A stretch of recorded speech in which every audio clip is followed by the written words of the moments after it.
It's the Brad and John Show. It is the Brad and John Show. Today's date is the 24th of September, 2025. And this is the Bravo Block. And John, what do we do in the B Block? It's time for Brad's Top 3. It's time for Brad's Top 3. It is. And ladies have to sing it twice because it's in their contract. Ladies, one more time. It's time for Brad's Top. And what do we start off with? It's number 3. John, this is something that I'm scratching my head a little bit about.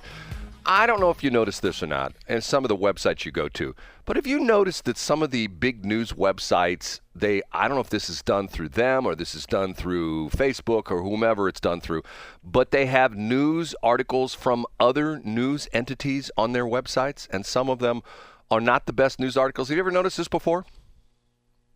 Give me an example of that, Brad? Okay, I'll give you a perfect example. This is the story. If you go to the Fox News website, you will see articles on there, and they're captioned, but they're not by Fox News. They're by other organizations. And this one is a website called Blavity, Blavity, Blavity, which is... Oh, yeah. Can I interrupt for a second? I know exactly how this works, Brad. Yes, go ahead. So if you go to the Kansas City Star, the Kansas City Star is a great example of this. Right. So they'll have entire ad blocks. Right. So, Brad, if you were to go to a Brad Hildebrand site, it would be one of your lorem ipsum untouched blocks on your website. They take blocks and then they sell that to third parties. And then you get ridiculous things like Blovity, Blevity, whatever, that just feed sponsored stories. Right, exactly. Okay. This is the story I saw this last night, and it's again this morning on Fox News. And if you scroll down, like John said, there are other different news sources they put on there. Essentially, what's happening is, in this case, it's Fox News selling them space on their website to promote their websites. Correct? Wouldn't that be the way to put it? That's exactly right, Brad. Yeah. Okay. This one is a story about Carrie Underwood. And the story goes into a terrible thing that Carrie Underwood did. And are you familiar that Carrie Underwood is one of the new judges on the what is it? The old Ryan Seacrest. Like America's Got Talent or something? No. What's the other one? My mind's not working this morning. American Idol. American Idol. Okay. I think she replaced Carrie Underwood. And the story goes into talk about how one of the featured singers, who is a black gentleman named Jamal, she never liked Jamal. It talks about all these things she did and how she sort of did not, respond favorably to Jamal through all the different talent coordinations and talent competitions and things like that. And the insult of insult happened when Carrie put and I think Jamal won. He was like the American Idol winner. And they say that she didn't act, Lionel Richie and what's his face, the country dude were like applauding and go, oh, it's great, and she didn't do that. Well, insult to injury came when Carrie posted on her X account that on her farm in Tennessee they had a new goat, and she named the goat. Guess what, John? Jamal. And why is that an insult? That seems like an homage. To me, that's what I thought. I thought to myself, well, no, hold on a minute now. She's naming her goat after this guy. But they said, and I think the problem is the goat's not black, the goat's white or some crazy. I'm going like, okay, enough. I'm going like, this is ridiculous. I mean, if I didn't like you, John, and I had a farm, do you think I would be naming my animals after you? No, I would not be doing that. What you would do is you would rename your latrine from the Lewis and Clark latrine. Right. You name it the John Convest latrine. You'd say, hey, I got to go take a John Convest. Okay, but see, here's what I find fascinating about this. Everybody talks about, and for example, there's still an article that pops up when I go to 3 different news sites. There's still one of these, bought news add-ons. What is there a term for that, John? Is there an official internet term for that? I always think of them as just like infotainment. Right. Okay. When I go to 3 different news sites, I see the same article, and the article says Southwest Airlines considering having assigned seats, and I'm going like, isn't that like 6 months old news? It is. What's going now, like? Part of that. Here's my theory, though. I do think that there's probably something in some of these ads that's keyword based that knows that they're going to serve you. If you've looked up, your homage to Herb Keller Like, they probably know that you love Herb and that they're going to serve you Southwest Airlines content. I guess. I don't know. But, I mean, it's to the point. Sometimes with radio stations that I'll hear ads on the station. And we have it from time to time as well, too, an outdated ad or something like that. And my comment is, does anybody listen to their own radio station? Now, I know there are excuses for that because I've had this personally where we've had ads that have become outdated, and I will call the client and say, hey, you know what? The ad's outdated. We need to change it around, blah, blah, blah. Okay, I'll get around to it. And they will say, in the meantime, just keep playing my other ad. Okay, fine, we'll do that. You know what I mean? So it works both ways. Okay, number 2. Yeah, I do know. And let me mention real quick, too, Brad. I just checked a weather report. Did the recent hailstorm damage your vehicle? The last significant hailstorm for Franklin County was Thursday, July 11th. 2024, Brad. Did the recent hailstorm damage your vehicle? John, I got news for you. There's been hail in 2025. I have friends of mine. You're a Chat GPT guy, and according to Chat GPT, there hasn't been significant hail since July 2024. No, matter of fact, to the point just recently, because the reason I know this is I was pitching a couple roofing companies to be on the radio station, and we had another hailstorm within the last couple of months, and all of a sudden they had no interest in doing advertising because of the fact they had more business they knew what to do with. Because they Are you telling me AI is wrong, Brad? Okay, what's story number 2? Okay, yeah, AI's number wrong. And matter of fact, what's interesting about it, if I can say one thing, I don't know if I sent this to you or not. I found that picture of the Bat Boy in 1944 when the Cardinals. You did send that to me, yeah. And did you read the AI version of that? I did not. Nope, I didn't bother. It said that the Bat Boy was the same Bat Boy for the St. Louis Cardinals and the Chicago Cubs. Oh, wrong. See, there's AI. Right. Okay, here we go. Number 2. It's time for Brad's number 2. It's time for Brad's number 2. I'm telling you, there will be people who will no longer watch baseball after the announcement yesterday. The Bob Costases of the world were, after they had this news come out yesterday, were going down to the drugstore to buy regular razor blades and to slash their wrists. Or maybe just Tylenol if they want their kids to be autistic. Right. What happened, Brad?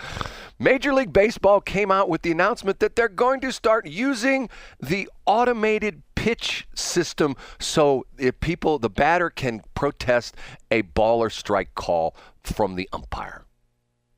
Did you hear this? Yeah. So, it's really funny. I turned the TV on yesterday and I saw Bob Costas talking. So it was a live thing. Oh, yeah, I thought to myself, Brad, what's Bob Costas possibly talking about? So then I changed the channel, and I bet it was this. No joke. Yeah, rule changes. And the crazy part of this is, if you know the whole deal, this has already been done in the minor leagues, and I think they did it to a certain extent in spring training. So now is Manfred or Manfredi, whatever his name is, the guy who is the head honcho at Major League Baseball, said they're going to do this. And the interesting part of this is they're only going to allow, I think what they said, twice a game for each team. Now, the problem with this is my problem with this is, it's only for the batter. And the idea being is that if the batter, like let's say he's at bat and the umpire calls a strike and the batter says, oh, that was low and outside, then he taps his head, taps his helmet, which indicates that he wants to have it reviewed. Okay, but the pitcher has no, as far as I understand, I read the rules, the pitcher has no say-so. So in other words, if the pitcher throws one right down the center of the plate and the umpire calls it a ball, the pitcher can't complain about that. Only the batter. And there's only, from what I understand, twice per game per side, and if you get it right, then you get another one. So in other words, if you protest a call and the automated system overturns it, then it's sort of like the red flag thing in football. If you throw the red flag and you're wrong, you lose one. If you throw the red flag and you're right, you get another red flag. You don't lose a red flag. And I'm thinking to myself, 2 per game. Wow, Major League Baseball is really going out on a limb on this one, aren't they, John? Yeah. And so, it's funny because I watched one of my favorite YouTubers is a guy named Jomboy, Jomboy. Oh, yeah. He's really good. And his most recent video is about a team protesting a catch call. And Brad, as they do these video replays, did you know that you can challenge, I should say, a catch in the outfield, but you can't challenge a catch in the infield? Now, why does that make sense? John, there's so many crazy things with this. And the interesting part of this is, you know what's going to happen, John? Ultimately, what's going to happen is somebody at some future point in time is going to tap into the camera feed between the stadium, because they review these all in New York. Don't they go to New York review? This is what the deal is. They do, okay. Yeah. Somebody's going to tap into that feed, and they're going to run it through ChatGPT, and they're going to change it so that when they replay the replay, oh, yeah, he did catch it, when he didn't. You know what I'm saying, John? Yeah, that's exactly what they're going to do. So, Brett, I hadn't heard that rule change yesterday. Yes. Now, I do think, let me tell you, I'm a purist. I'm generally in the Costas category. I absolutely hate the designated hitter. I think a pitcher should always hit. But some of these rule changes, like the pitch clock, like I think they've improved the game. And so I think there will be some kinks. There's no reason, I don't think, why you can't challenge a catch in the infield, but not the outfield and not the infield. And I think the only the hitter challenging a pitch, I think, seems ridiculous to me. It does to me. I mean, it doesn't make any sense. And you were a former umpire, Brad. Yes, I was. And what's sort of interesting about the whole story is St. Louis Public Radio ran a story that was, I think, published last night that stated that after this new rule change, they expect attendance to increase by 20% for the Cardinals next year. I heard that on a Lane show yesterday. I'm sorry. I had to say that. Okay, ready for number one? Yeah, let's do it. And now, Big Finish, Brad's number. John, this is horrible news for the St. Louis area. Did you hear what happened, Brad? Did you hear that Kara Spencer has thumbs down the North-South Metrolink expansion? Have you heard this? I did. It was terrible, Brad. The Soul Train expansion is not going to go through.